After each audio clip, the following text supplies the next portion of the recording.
একটা সময় বেতের তৈরি আসবাবপত্রের ব্যাপক চাহিদা ছিল, তবে এই স্বর্ণযুগ এখন আর নেই। আধুনিকতার ছোঁয়া আর প্লাস্টিকের সস্তা ও সহজলভ্য পণ্যের ভিড়ে হারিয়ে যাচ্ছে বেত শিল্পের সোনালী ঐতিহ্য। প্রাচীন এই শিল্পের কারিগররাও রয়েছেন নানা সংকটে, তবুও বাপদাদার এই পেশাকে এখনো ধরে রেখেছেন তারা। আগের মতো নয়, আগে তো বেতের অনেক চাহিদা ছিল, এখন বেতের চাহিদা একটু আস্তে আস্তে কমে যাচ্ছে। আগে তো ঢাকায় প্রচুর কাজ ছিল, এখন তো ঢাকায় কাজ নাই বলতেই পারে। কয়েকটা দোকান আছে, কারখানা নাই। আমি 25 বছর ধরে আমি এই কারখানাতে কাজ করি। এখন আগে অনেক খুব চাহিদা ছিল, এখন অনেক চাহিদা কমে গেছে। আগে যখন ব্যবসা হতো এখন আর অত ব্যবসা হয় না, এখন ব্যবসার প্রতি খুব কম।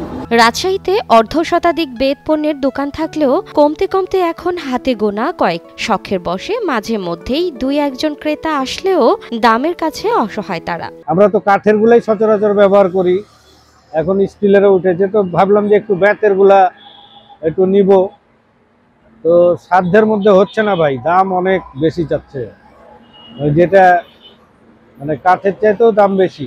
তবে আবহমান গ্রাম বাংলার ইতিহাস ঐতিহ্যের সঙ্গে মিশে থাকা নান্দনিক এই শিল্পের সংকট মোকাবেলায় কাঁচামালের সহজলভ্যতা আর সরকারি সহায়তার দাবি উদ্যোক্তাদের। আসলে আমাদের এই বেত শিল্পটা সরকারের পৃষ্ঠপোষকতা না থাকার কারণে একটা অবহেলিত একটা শিল্প এসে দাঁড়িয়েছে। আমাদের এখন না পাচ্ছি সেই রকম ভাবে কোনো মিস্ত্রি, কারণ এই শিল্পতে আপনার নতুন ভাবে মিস্ত্রি যোগ হচ্ছে না। এই কারণে বেতের দামও বেড়ে যাচ্ছে দিন দিন। সব মিলিয়ে দেখা যাচ্ছে যে আমরা যখন একটা জিনিস বানাচ্ছি, কাস্টমার এসে দাম শুনে মনে করছে যে এটা অনেক ব্যয়বহুল একটা জিনিস। চলছে ভাই, আগের মতো না। এখন আগে যেরকম হয়েছিল তুলনাহীন ভাবে অনেক কম। এখন তুলনাহীন ভাবে আগে যে দামে আমরা বেত কিনতাম সেই দামে কিনতে পারছি না, এর জন্য আমরা মাল সেরকম চাহিদা আছে, আমরা দিতে পারছি না কাস্টমারকে। প্রাচীন এই শিল্পকে টিকিয়ে রাখতে সরকারিভাবে তেমন উদ্যোগ না থাকলেও ঋণ হিসেবে আর্থিক সহায়তার কথা জানালেন এই কর্মকর্তা। বিসিক সবসময় ক্ষুদ্র কুটির শিল্পকে প্রাধান্য দিয়ে থাকে এবং সহযোগিতা করে থাকে। আমরা কিন্তু 1 লক্ষ থেকে 5 লক্ষ টাকা পর্যন্ত ঋণ সহায়তা দিয়ে থাকি।